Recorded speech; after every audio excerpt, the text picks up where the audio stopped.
আমাদের দেশের সরকার, গণপ্রজাতন্ত্রী বাংলাদেশ সরকার, মাননীয় প্রধানমন্ত্রী শেখ হাসিনা এবার গণতন্ত্রকে মূল্যায়ন করে নাই।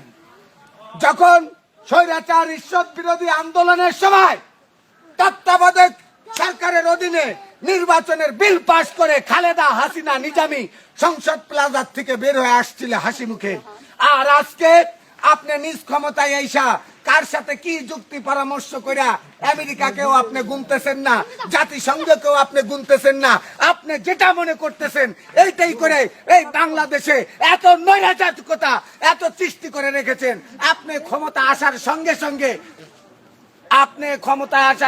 সঙ্গে পিলখানায় যে দুর্ঘটনা ঘটেছে, আর্মি অফিসাররা এত মানুষ, একটা আর্মির পিছনে কোটি কোটি লক্ষ লক্ষ টাকা সরকার খরচ করেছে, জনগণের টাকা গেছে, তাদেরকে হত্যা করা হয়েছে।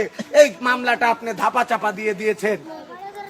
আবার ঘরে ঘরে অশান্তি সৃষ্টি করে দিয়েছেন। আপনি পাহাড়ি অঞ্চলের মধ্যে শান্তি চুক্তি করে তাদেরকে যেভাবে আপনি ব্যবহার করছেন, আমি রাসেল খন্দকার একটা সত্য কথা বলতে চাই, হয় বাঁচবো কিংবা মরবো, কিন্তু সত্য কথা আমি বাপকেও ছাড়ি না। ভাইরা আমার, আপনারা জানেন এই বাংলাদেশ এমন একটা সিচুয়েশন, এটা বাংলাদেশ হিন্দু, বৌদ্ধ, খ্রিস্টান, মুসলিম এই 4 জাতির বসবাস। এর ভিতরে বাংলাদেশের মানুষ যদি 15, 16, 17 কোটি থাকে, তার ভিতরে না হইলেও 18 কোটি দালাল ভাবেন। চেয়ারম্যান দাঁড়াবে হচ্ছিল একজন, চেয়ারম্যান দাঁড়াবে একজন, পাশে দালাল আছে 10 জন। ওই 10 জন কি ইলেকশন করবে? ওই 10 জন পাম দেয় লোহার চাক্কায়, আর চাক্কা ফুলে ওঠে, আর ওইখান থেকে বাতাস খায়। ভাইরা আমার, এইসব দান্দাবাজিবাদ, আল্লাহর হুকুম মানেন, নবীজির তরিকায় চলেন, দুনিয়াতেও শান্তি, আখেরাতেও শান্তি। এখান থেকে সৌদি আরব বা মালয়েশিয়া যাইতে কয়টা জিনিস লাগে? এই শিক্ষিত ছেলে বলো। দুইটা। কি কি? পাসপোর্ট আর ভিসা। যদি না হয় গুলি খাইতে হবে, জেল খাটতে হবে।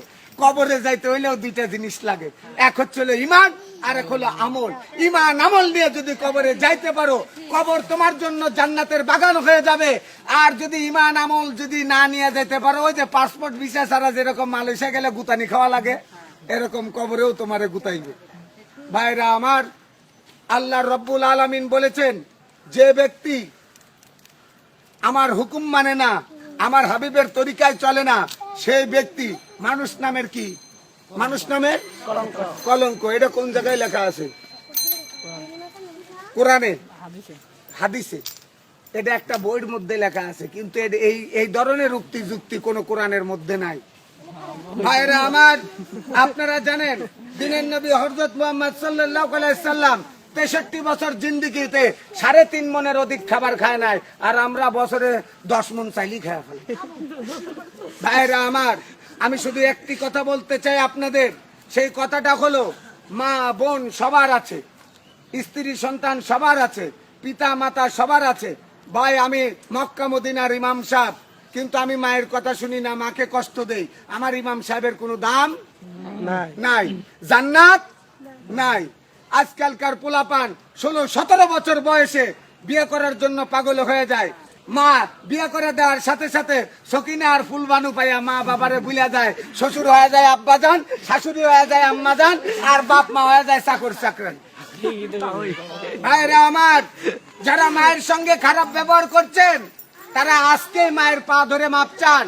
যদি মা জীবিত না থাকে, মার বয়সী মহিলাদেরকে সম্মান করেন, মহিলাদের সাথে ভালো ব্যবহার করেন, তাদের খাওয়ান, তাদেরকে দাওয়াত করেন, তাদের জন্য দোয়া কালাম করেন, এটা মা বাপ পাবে।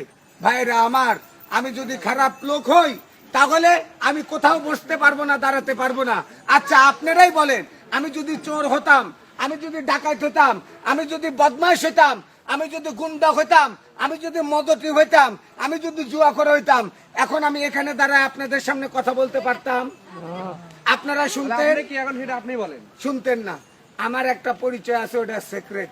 ওটাকে তোমার মতো দেওয়ার মতো লোকের মতো, তোমার মতো লোকে যদি আমার পরিচয় দেওয়া যাইতো, তাহলে আর আমার পাগল হইতে হইতো। অবশ্যই ট্রাই টু আন্ডারস্ট্যান্ড, বোঝার চেষ্টা করো।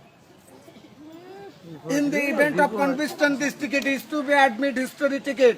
My name is MD K. Russell. My father's name is Kundukar Musharraf Hossain. My village name is Himsori. My thana name is Ramu. My district name is Cox's Bazar. Bangladesh is our homeland. There are 64 districts in Bangladesh. How many rivers Bangladesh? It is Padma, Meghna, Jamuna. It is beautiful country. I love my country, but it is not beautiful country. It is thief of Bangladesh. Bangladesh is habit is the second nature. অভ্যাস হচ্ছে দ্বিতীয় প্রকৃতি। যে যে অভ্যাসে পরিণত হয়ে গেছে ওই অভ্যাসটা মৃত্যুর আগ পর্যন্ত ছাড়তে পারে না। ভাইরা আমার, আমাদের দেশের সরকার ঘোষণা করে দিয়েছিল বাংলার মানুষ আপনারা কি 10 টাকা সের চাল খেতে চান? বাংলার মানুষ বোকা, খায়া গেল ধোকা, বলে যে চাই, কয় তাহলে আমাদেরকে ভোট দেন, আমরা 10 টাকা সের চাল খাওয়াবো। আল্লাহর